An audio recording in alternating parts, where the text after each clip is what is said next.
Hello everyone. आज हम सांख्यिकी में कल्पित माध्य से समांतर माध्य ज्ञात करना सीखेंगे। तो सबसे पहली बात बच्चों की, जब हमने समांतर माध्य पिछले वीडियो में सीख लिया है तो अब ये नई विधि कौन सी हो गई, ये क्यों अप्लाई होती है, इसका भी एक कारण है कि जब अपने पास में आंकड़े जो हैं वो थोड़े से ज़्यादा संख्यात्मक मान उनका ज़्यादा आ जाए या बारंबारताएं हैं वो बहुत ज़्यादा हों, तब हम इसको अप्लाई करते हैं। तो इसके लिए सबसे पहले अपने को एक फ़ॉर्मूला पता होना चाहिए। तो कल्पित माध्य से समांतर माध्य ज्ञात करने का फ़ॉर्मूला होता है x bar equal to a plus sigma F Y D I upon sigma F I F A. यहाँ पे a क्या है, a को हम कहेंगे कल्पित माध्य, जो कि अपन यहाँ पे मानेंगे, और ये जो a है उससे अपन d ज्ञात करेंगे। यानी कि d का फॉर्मूला क्या होगा d ज्ञात करने का, D I equal to X I minus A. तो अपने पास में फॉर्मूला बनेगा a plus sigma F I D I upon sigma F I. जैसे देखो, इसी को हल करने के लिए अपन एक क्वेश्चन ले लेते हैं जिसमें अपने को देखो यहाँ पे हृदय स्पंदन की प्रति मिनट की संख्या यानी आंकड़े दे रखे हैं अंतराल में, और महिलाओं की संख्या यानी कि यहाँ पे अपने को बारंबारताएं दे रखी है। तो सबसे पहले अपन इस टेबल को इस तरह से बनाएंगे। इसमें सबसे पहला काम क्या होगा अपना, मध्यमान ज्ञात करने का। तो मध्यमान ज्ञात करना मैंने आपको बता ही दिया था पहले कि जैसे 65 और 68 है, इसका मध्यमान कैसे ज्ञात करेंगे। तो देखो बच्चों, इसी क्वेश्चन में अपने को पॉइंटों वाले क्वेश्चंस को हल करना भी आपके लिए आसान हो जाएगा। इसमें मैं दोनों चीज़ें आपको बताऊंगी। तो देखो, इसका वर्ग अंतराल मध्यमान कैसे ज्ञात करेंगे अपन कि ये निम्न सीमा और ये जो उच्च सीमा है इन दोनों को जोड़ो, यानी कि 65 प्लस 68 अपॉन 2। तो इन दोनों का एडिशन कितना हो जाएगा कि 331 133/2।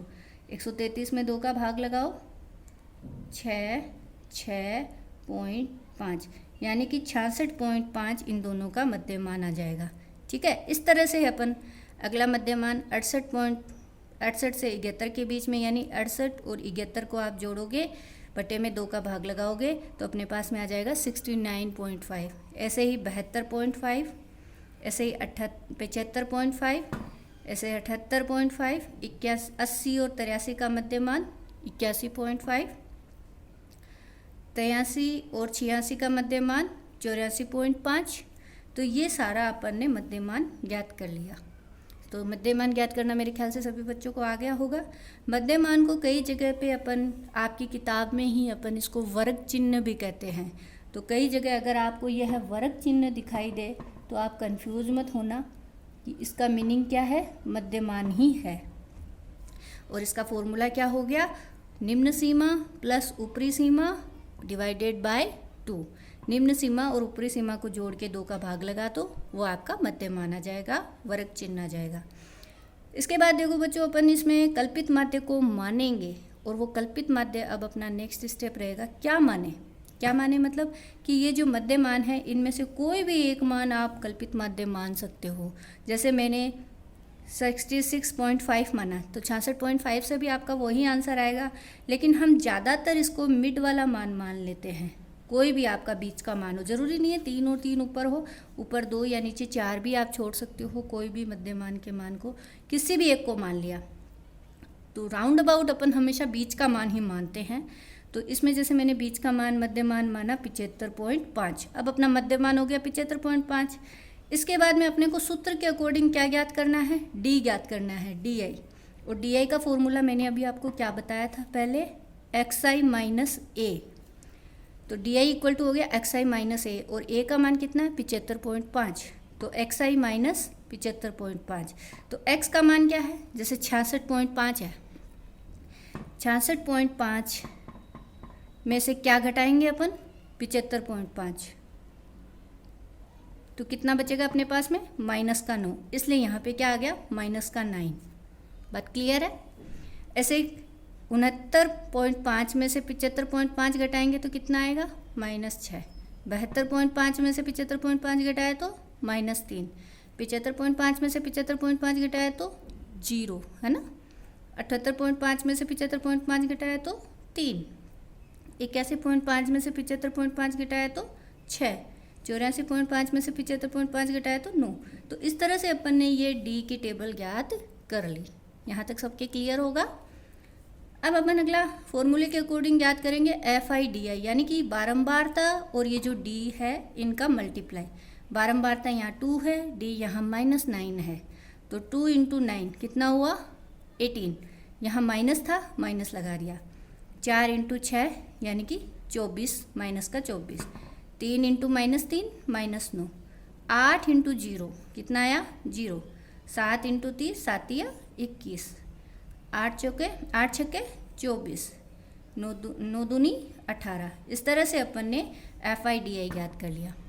फॉर्मूले के अकॉर्डिंग अपने को बारंबारता F को भी जोड़ना है और FI/DI को भी जोड़ना है। बारंबारता F को अगर अपन जोड़ते हैं तो वही देखो, 2 और 4 6, 6 और 3 9, 9 और 8 17, 17 और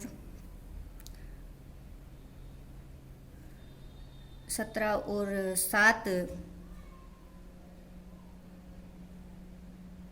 24, 24 और 4 28, 28 और 2 30।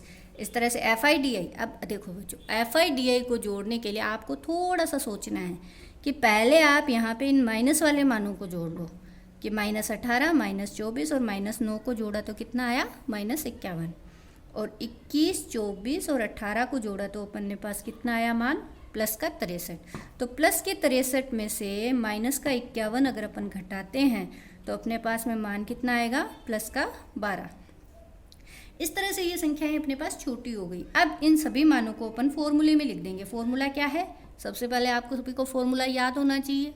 अगर फॉर्मूला याद नहीं है तो इस क्वेश्चन का कोई मतलब नहीं है। तो सबसे पहले अपन इस फॉर्मूले को याद करेंगे। ओके, तो x बार इक्वल टू होगा a plus sigma FI/DI upon sigma FI।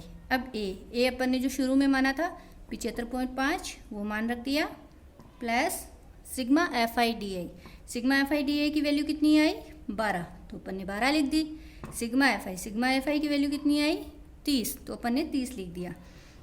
अब देखो 12 में 30 का भाग लगाओगे तो कितना आएगा 0.4, और 0.4 को 75.5 में जोड़ोगे तो 75.5 और 4 9, क्योंकि पॉइंट के नीचे पॉइंट लगा के आपको हल करना आता ही होगा सबको, गलती मत करना। देखो कैसे करोगे, 75.5 और पॉइंट के नीचे पॉइंट और 4, तो 5 और 4 को जोड़ा तो 9, फिर पॉइंट, फिर 5 और 7। इस तरह से आपका 75.9 आपका आंसर आ जाएगा। तो सभी बच्चों, आप लोग कल्पित माध्य से समांतर माध्य इस तरह से बहुत ही इजी तरीके से देख सकते हैं। आपको एक बार और